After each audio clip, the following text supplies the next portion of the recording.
Muy bien. Bueno, estamos estudiando acerca de la vida de Jesús y viendo a Jesús en acción. Y queremos ver a Jesús como protagonista de su propia historia. Jesús no es víctima, no es pasivo, no es que Él está fuera de control y las cosas sucedan y Él reacciona. Él está en completo control de lo que Él hace, lo que Él quiere hacer y lo que es su misión. Y entonces Él trabaja en eso. Y eso vamos a seguir viendo hoy con otro milagro que hizo Jesús en su vida. Y esta vez vamos a ver el primer milagro que Jesús hizo. En esto estamos pensando en algo, un evento, y no sé de ustedes, pero yo soy una persona con un sentido bien agudo de vergüenza. Si algo no sucede como yo quisiera, me siento vergüenza. Siempre he sido así. Y mis papás me cuentan que desde la niñez fui así. Si algo no resulta como yo quiero, siento vergüenza. Y entonces, y siento vergüenza también por lo que los en mi entorno hacen. Y siento como, ellos deben sentir vergüenza por lo que hicieron. En películas, cuando hay gente que hacen cosas absurdas a veces, y siento la vergüenza de ellos y sufro con ellos por lo que ellos hacen, incluso cuando ellos no sienten vergüenza por lo que ellos hacen, como el Mr. Bean, que hace cosas locas, y uno siente vergüenza por él, pero no sentía vergüenza, pero uno siente eso. Y estamos viendo una situación de vergüenza aquí en la Biblia, el primer milagro de Jesús. Está en una boda y ahí su mamá se da cuenta que la familia que está haciendo la boda no tienen vino suficiente y se acaba. Y es una vergüenza tremenda lo que ellos van a vivir. Van a tener que decir a todo visita que está en la boda, se acabó el vino. Y si se acabó el vino, se acabó la fiesta. Y entonces, ¿qué van a hacer?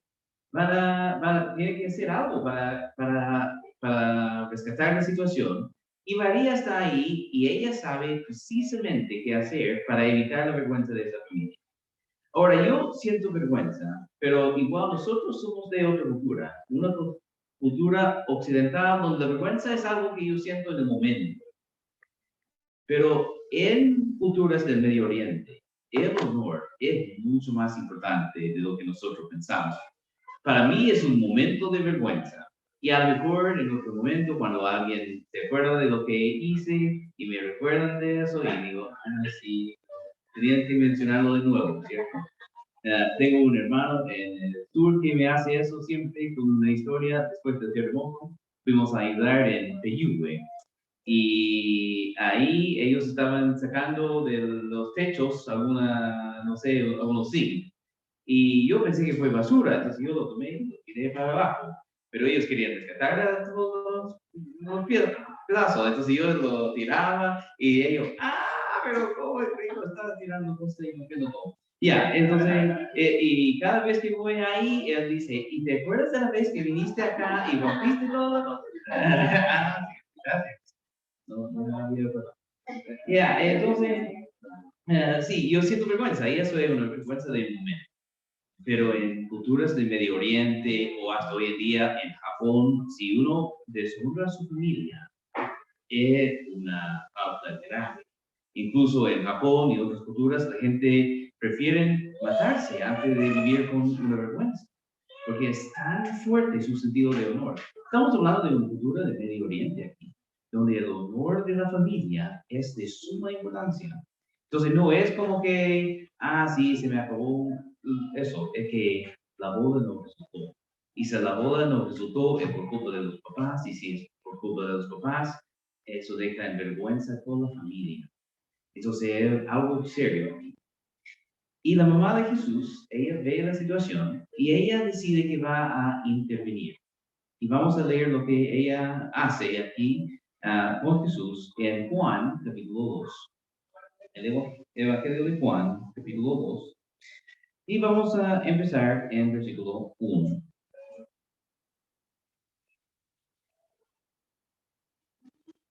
Juan 2, versículo 1. Dice, al tercer día se celebró una boda en Caná de Galilea y estaba ahí la madre de Jesús. Y también Jesús fue invitado con sus discípulos a la boda. Cuando se acabó el vino, la madre de Jesús le dijo, no tienen vino. Y Jesús le dijo, mujer, ¿qué nos va a ti y a mí en esto? Todavía no ha llegado mi hora. Y su madre dijo a los que servían, haced todo lo que él os diga. Y había ahí 6 tinajas de piedra puestas para ser usadas en el rito de la purificación de los judíos, y en cada una cabían 2 o 3 cántaros. Jesús les dijo, llenad de agua las tinajas, y las llenaron hasta el borde. Entonces les dijo, sacad ahora un poco y llevadlo a la maestra sala, y se lo llevaron. Y cuando el maestra sala probó el agua convertida en vino, y como no sabía de dónde era, pero los que servían, que habían sacado el agua, sí lo sabían, el maestro sala llamó al novio y le dijo, todo hombre sirve primero el vino bueno, y cuando ya han tomado bastante, entonces el inferior. Pero tú has guardado hasta ahora el vino bueno. Este principio de sus señales hizo Jesús en Caná de Galilea y manifestó su gloria y sus discípulos los creyeron en él. Sus discípulos creyeron en él. Entonces aquí vemos el primer milagro que Jesús hace y su primer milagro es convertir agua en vino.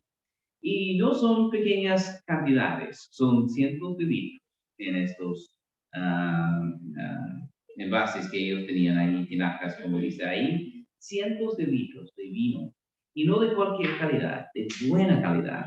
El mejor vino que ellos habían probado, ahí estaba en este momento. Y entonces Jesús hace algo impresionante aquí. Lo primero que quiero ver y lo que quiero siempre hacer es ver lo que es el énfasis del autor del pasaje. ¿Qué es lo que Juan quiere enseñar a nosotros en el pasaje? Porque muchas veces vamos a aplicación personal y eso lo vamos a hacer también porque es importante. Pero primero que nada, ¿qué es lo que el apóstol Juan quería enseñarnos cuando escribió este relato? Y el apóstol Juan nos dice claramente lo que fue su intención. En el capítulo 20 del mismo libro, él dice, estas cosas he escrito para que ustedes crean que Jesús es el Cristo, el Hijo de Dios, y creyendo en él tengan vida eterna. Juan tiene un motivo principal y no es enseñarnos cómo hacer vino, no es enseñarnos cómo hacer milagros, no es enseñarnos que debemos esperar milagros. Su enfoque principal es enseñarnos que Jesús es el Cristo y la salvación hay solamente en Él. Entonces, la primera cosa que tenemos que aprender de este texto, antes de cualquier otra cosa, es el enfoque del texto. El enfoque del texto es Jesús es nuestro Señor y Salvador. O podemos decir el Cristo, el Mesías, Señor y Salvador. Y Él está mostrando eso en el primer de sus señales. Su primer milagro que Él hace públicamente demuestra que Él es el Señor. Y Él tiene poder sobre la naturaleza. Y esto también nos ayuda a comprender su identidad. También vemos aquí en su identidad un enfoque en su misión. Cuando su mamá le dice, mira, falta vino aquí, ella sabe que Jesús puede hacer algo. Por algo ella pregunta. Pero Jesús no está ahí para hacer trucos para impresionar a la gente. Y ni tampoco para agradar a la gente. No es su idea. Él tiene una misión y está enfocado. Y él sabe, quiero llegar a punto C. Y entonces para llegar ahí tengo que seguir pasos A, B, C, D. Y voy a llegar a mi meta. Pero entonces él dice a su mamá, ¿qué tiene que ver con nosotros? Se acabó el vino. Bien, pero no ha llegado mi hora. Estoy haciendo algo, tengo un programa que tengo que seguir para alcanzar mi meta. Y si él empieza a distraerse en otra cosa, ¿qué va a hacer? Va a perder de la vista lo que es su meta. Nosotros hacemos eso muchas veces. Vamos a hablar un poco de la aplicación de eso en un momento, donde nosotros también nos desviamos en cosas que son secundarias y perdemos de vista lo que es principal. Pero aquí Jesús está súper enfocado. Él es el Mesías y lo muestra con su poder, pero también Él está enfocado. Tiene una misión y su misión es morir en la cruz por nosotros.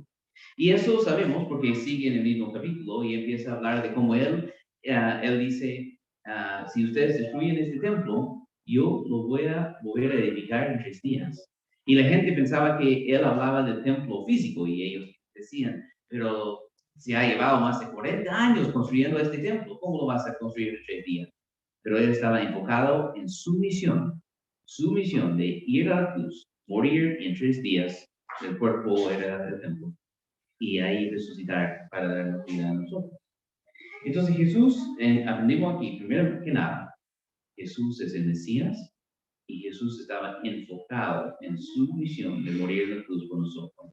Y eso él tenía claro por sobre cualquier cosa. Aquí es motivado por compasión, igual que en otros milagros que hemos visto, donde el milagro a lo mejor se podría haber evitado. Él podría haber dicho a la multitud, vayan al pueblo a comprar. Y sí, van a sufrir, pero ya. Pero es su compasión que le motiva a hacer otra cosa.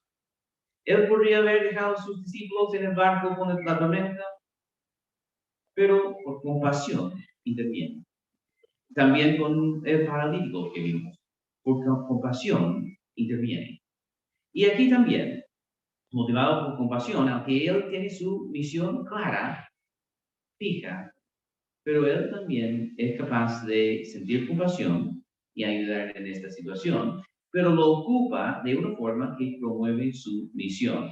Él está tan enfocado en llegar a la cruz y cumplir con lo que él tiene que hacer, que incluso cuando él decide hacer otra cosa por compasión, encuentra la forma de relacionar eso a lo que es su misión. Y entonces él aprovecha esta instancia para hacer algo y dice al final, en el versículo 11, y sus discípulos creyeron en él. Entonces él ocupó eso para enseñar algo a sus discípulos, que fue su misión en este momento. No quiere enseñar a la multitud acá. Ni siquiera dice que hizo un milagro. Los siervos sabían, los discípulos sabían, su mamá sabía, pero el novio no sabía, la novia no sabía, los papás no sabían, el mayordomo encargado no sabía. Nadie sabía, aparte de sus discípulos, porque él quería generar en ellos fe. Después de su muerte y resurrección, ahí empezó a predicar a todos. Pero antes de su muerte tenía un enfoque de morir en la cruz, pero para eso también tenía que cultivar estos 12 que iban a ser el fundamento para después. Y él aprovecha entonces esta circunstancia para hacer eso. Quiero también aprovechar corregir algunos mitos aquí en este texto y algunas cosas que podríamos malinterpretar siendo de otro cultura. Y una cosa que siempre escucho cuando leemos este texto es que nos parece una falta de respeto de parte de Jesús. Cuando su mamá le dice, mira, nos falta vino acá, y él dice, mujer, ¿qué tiene que ver con eso? Y no sé de ustedes, pero no hablo con mi mamá con mujer. Probablemente me darían una lección. Entonces, ¿es una falta de respeto lo que hace Jesús aquí? Y la respuesta es que no, porque él vivía en otra cultura. En nuestra cultura sí, sería una falta de respeto. Pero lo que él hace aquí no es una falta de respeto, porque eso ellos hacían cuando eran mayores de edad. Cuando el niño ya crecía, ya es adulto, podría hablar a su mamá de mujer, pero no de mujer como nosotros lo decimos, sería más como señora. Es con respeto igual, pero cuando uno se hace adulto, uno ya no habla de mamá o papá en la misma forma, ya puede hablar con esa persona como un padre, en un sentido. Y eso sí, él había cumplido con esta etapa, ya es adulto y puede hablar con su mamá de esa forma. Y entonces él dice señora, básicamente, y luego habla con ella. No falta el respeto con ella. Pero tampoco tiene lo que tienen los católicos con María, tampoco. donde todo lo que ella dice hay que hacer, porque ella es la reina de los cielos, no sé cuántos títulos más tiene, y él tampoco tiene eso con ella, y ni tampoco Juan. No menciona por nombre, dice la mamá de Jesús, la madre de Jesús. Su nombre y su función no es importante para ellos. No que ella no sea importante, ella es importante, pero no es más importante que otro ser humano. Ella es un ser humano y no tiene ningún privilegio más allá de nosotros, aparte de ser la madre de Jesús. Entonces, nosotros podemos aprender aquí que la Biblia no enseña nada de lo que hacen los católicos con María. Ella es una héroe de la fe, sí. Es fiel en lo que ella hace, sí. Y como todos los que son héroes de la fe, Abraham y Moisés y David y Daniel, María es digna de respeto y podemos aprender cosas de ella, pero no recibe veneración. Los católicos veneran a los santos, hacen veneración de los santos. Y con María, una veneración especial, más allá de todo otro santo. Y eso en la Biblia jamás se enseña. Ella es una mujer digna de respeto, sí, de ella aprendemos mucho, es un ejemplo de fe y obediencia y la vida que debemos llevar. Pero más allá de eso, no hay veneración de la forma católica. Segundo, aquí que quería aprovechar y corregir, es que en nuestro mundo cristiano y secular también, hay otros evangelios. Y uno de estos evangelios se llama el Evangelio de Tomás. Y si uno ve programas en el History Channel, en la televisión, sale el Evangelio de Tomás con milagros de Jesús en su niñez. Y en estos programas, ellos muchas veces nos hacen cuestionar la Biblia a base de estos otros libros. Y su meta es eso, y dicen, mira, los que inventaron la Biblia escogieron estos libros y no estos otros libros porque convenía para la doctrina que ellos querían hacer. Y entonces como que fue al azar, ya a Juan me gusta, Tomás no me gusta, entonces voy a tomar a Juan y Tomás voy a votar. Y lo presenta como si eso fuera el proceso que ocuparon, que fue algo totalmente arbitrario, totalmente inventado, manipulado por las autoridades religiosas para tener lo que ellos querían presentar. Pero Juan dice aquí claramente que es el primer de sus señales que Jesús hizo en Caná de Galilea. Es la primera vez que él hace un milagro público. Ahora, no quiero dejarlo solamente ahí, porque creo que es importante que nosotros entendamos, porque si nosotros estamos viviendo en este mundo, tenemos que ver lo que ellos piensan. Y en estos programas, generalmente enseñan que lo que dije, que como que fue al azar, fue por manipulación de autoridad que escogieron algunos libros y otros libros no. Y esto no es para nada la verdad. Podemos poner fecha a los libros que tenemos en la Biblia. Por ejemplo, el Evangelio de Juan viene del primer siglo.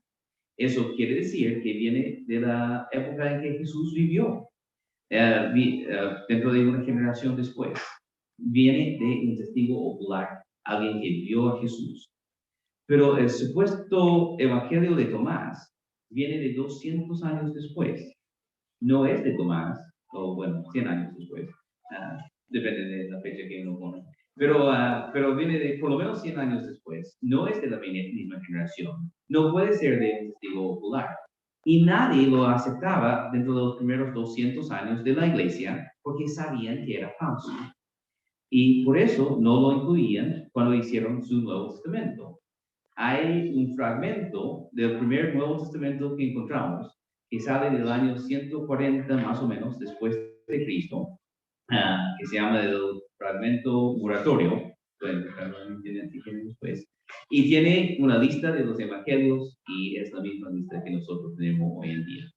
También en el año 150, que sería como 120 años después de Jesucristo, se hizo lo que se llamaba el Diatessaron, que fue un conjunto de los 4 evangelios. ¿Por qué? Porque ellos tenían 4 evangelios. Desde el inicio, siempre ha habido 4 evangelios. Entonces, si ustedes ven documentales en cristiano que dicen que hay muchos más evangelios que alguien por autoridad, la Iglesia Católica, lo manipuló para escoger cierto libro, no es cierto. Es una manipulación de parte de ellos, esta información. Siempre ha habido 4 evangelios y los datos son claros y confiables. Lo que tenemos en la Biblia es confiable.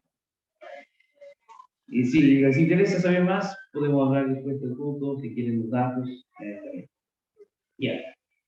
Ahora con las lecciones prácticas, porque sí, queremos llevar algo que podemos aplicar en la vida y quiero aprender algunas cosas de lo que vemos aquí. Y primeramente, claro, cuando nosotros tenemos una misión, es fácil distraernos en otras cosas. Tenemos una misión y alguien viene y dice, mira, podrías hacer eso y ganar un poco más fama y un poco más dinero. Ya, bien, entonces lo hago. Y hago esto, y hago esto, y hago esto. Y pierdo de la vista lo que es esencial. Me acuerdo cuando yo crecí como niño, nuestra iglesia tenía una campaña de construir un edificio. Y ellos querían tener su propio lugar. Ellos arrendaban, tal como nosotros hacemos acá. Cuando yo era muy niño, arrendaban en un restaurante mexicano. Sí, estamos en la misma línea, estamos en todo tipo de restaurante, pero como yo crecí como niño. Después ocuparon un sede antiguo, después ocuparon un gimnasio y siempre tenían la idea de llegar a tener su propio edificio. Y entonces salió una oportunidad, fue una subasta y nadie ofreció nada para la propiedad.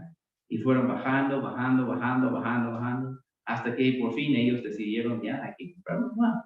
Y compraron 6 hectáreas en casi nada. Y ahí empezó la campaña para construir un edificio. Y peleaban, y peleaban, y peleaban. ¿Vamos a tener banca o vamos a tener silla? ¿Vamos a tener cerámica o alfombra? Y ellos estaban tan enfocados durante años, 10 años, 15 años, en cómo vamos a edificar este edificio, que nadie evangelizaba, que no tenían los estudios bíblicos que tenían que tener, que muchas cosas cayeron a segundo plano porque ellos querían edificar un edificio. Pero ¿cuál es la misión de la iglesia? ¿Construir un lindo templo? No, es enseñar y evangelizar y cuidarnos entre nosotros.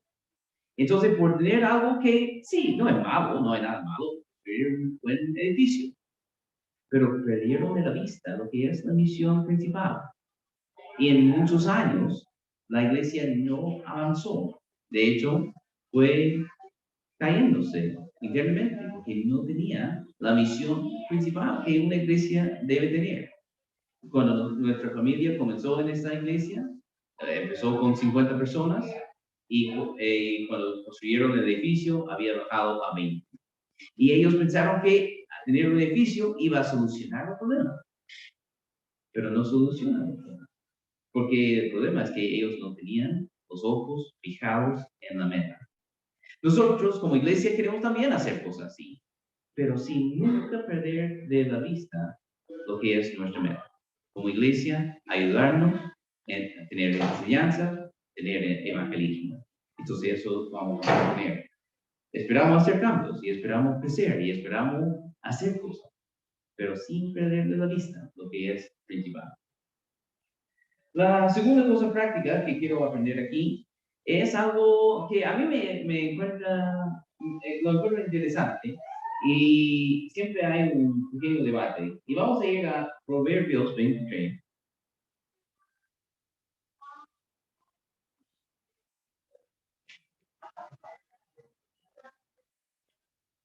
Proverbios 23. Y vamos a comenzar con el versículo 29. Proverbios 23, 29.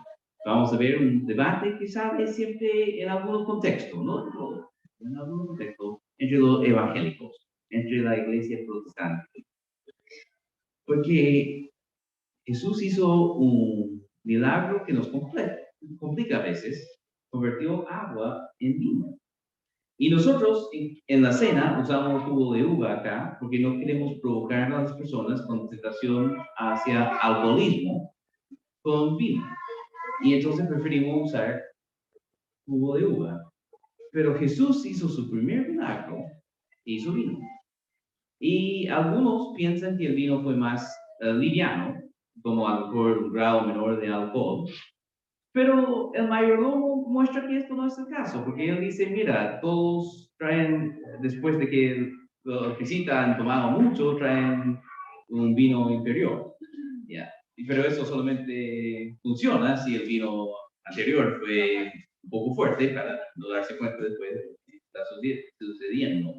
Entonces la pregunta es si el vino es bueno o malo. ¿Podemos tomar o no como cristianos? Si podemos tomar alcohol. Y por eso quiero leer de Proverbios 23, 29. Aquí dice, ¿de quién son los ayes?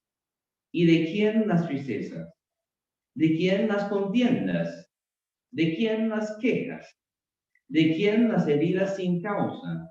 ¿De quién los ojos enrojecidos? De los que se demoran mucho con el vino, de los que van en busca de vinos mezclados. No mires al vino cuando rojea, cuando resplandece en la copa y entra suavemente. Pero al final, como serpiente, muerde, y como víbora, pica. Tus ojos verán cosas extrañas, y tu corazón proferirá perversidades. Y serás como el que se acuesta en medio del mar, o como el que se acuesta en lo alto de un mástil. Y dirás, me hirieron, pero no me dolió. Me golpearon, pero no lo sentí. Cuando despierte, volveré a buscar más. Y eso describe el alcoholismo. Y uno toma a veces pensando, es dulce, es agradable, y al final hace daño. Entonces Jesús hace vino. No podemos decir que es un pecado tomar vino si Jesús hizo vino. Pero aquí tenemos advertencias, y no es la única en la Biblia, advertencias fuertes con respecto al alcohol. Quiero dar 3 principios bíblicos para ayudarnos en el entorno del alcohol. Porque la Biblia no lo prohíbe, pero sí da mucha advertencia porque es peligroso. Y eso se aplica a cualquier cosa que toma este efecto, porque hay pastillas también que hacen un efecto parecido. Es el efecto, no la sustancia que estamos hablando. Y primeramente, es un pecado, según la Biblia, es siempre un pecado emborracharse. Y eso quiere decir que cuando uno pierde control, es siempre un pecado. El problema es que uno no sabe cuando haya perdido control. Esta información tiene que venir de terceros, porque uno siempre piensa que estamos en control. Uno siempre piensa, pero yo puedo manejarme un poco más. Puedo controlarme. Puedo tomar un poquito más y no me va a afectar. El dato, si te afecta o no, tiene que ver de otras personas que te aman, que son parte de la familia, y tú tienes que escuchar. Si alguien dice, tomas demasiado, es un pecado. ¿Ya? Entonces, emborracharse una vez es un pecado. Emborracharse, perder el control, es un pecado. Siempre. Los cristianos no deben hacerlo. Está en las listas de los pecados en el Nuevo Testamento, en casi toda la lista de pecados, emborracharse está en la lista. Entonces, primeramente, debe ser obvio, pero lo voy a repetir. Emborracharse es un pecado. Los cristianos no nos emborrachamos. Nos mantenemos sobrios, nos mantenemos en control. ¿Por qué? Porque como dice aquí en Proverbios, cuando uno toma vino o drogas o lo que sea, uno empieza a pensar perversidades. Uno pierde control de la mente. Y ahí entran pensamientos sucios, peligrosos, pecaminosos. Y mucha gente obviamente hacen daño a otras personas también. Dicen palabras que luego se arrepientan, insultan y cosas así. Y hasta violencia física. Entonces, primero que nada, emborracharse siempre es pecado. Segundo, si uno depende del alcohol o pastilla o droga para sentirse bien, también creo que es un pecado. Un pecado de depender de algo para felicidad o para bajar emociones negativas. Entonces hay personas que toman cuando sienten pena. Hay personas que toman cuando sienten enojo. Hay personas que toman cuando sienten estrés. Cuando uno empieza este ciclo de controlar las emociones con alcohol o con droga, esto genera un ciclo vicioso y nunca se controla. Dependencia en alcohol o cualquier cosa para controlar emociones negativas o generar emociones positivas es también un pecado. Y si uno hace eso, debe dejar de tomar. Y terceramente, el escapismo. Cuando uno toma o toma pastilla para escaparse de la vida, también es un pecado. Y es un pecado que genera muchos otros pecados también. Entonces, emborracharse, dependerse del alcohol o usar el alcohol para escapar de la vida, todo eso es pecado. Si uno enfrenta cualquier de esas tres cosas, debe dejar de tomar por completo. Porque si la tentación está ahí, ¿por qué vamos a ir jugando con un poquito? Si la tentación está ahí, es mejor no tomar nada, cero, antes de pensar, sí, pero puedo tomar un poco y controlarlo. Como cristianos, nuestra meta es vivir una vida santa. Y si nosotros sabemos que tenemos una tentación y volvemos a exponernos una y otra vez a la misma tentación, en algún momento vamos a caer. Pero no será por casualidad, será porque nosotros estamos poniéndonos en esta situación. Parte del Padre nuestro es que Él no nos lleve a tentaciones, más líbranos del mal. ¿Por qué? Porque nosotros, primero que nada, queremos evitar tentaciones. Ahora, si encontramos la tentación y no podemos controlar la circunstancia, ahí pedimos a Dios fuerza para no caer. Pero primero que nada, es mejor no andar en tentación, no exponerse sin necesidad. Y entonces, si uno siente la tentación en cualquier de esas tres cosas, mejor no tomar. Sacar las cosas de tu casa, de tu vida y evitarlo. Entonces, yo no digo que tomar alcohol es un pecado, pero conduce a muchos pecados y hay que tener mucha precaución. Y eso se aplica a pastillas, se aplica a drogas y todo. Y finalmente, queremos decir que Jesús tiene poder.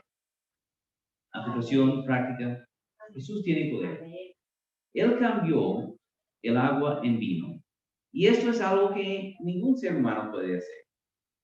Bueno, por lo menos yo no puedo hacer. Supongo que nadie más aquí puede hacer.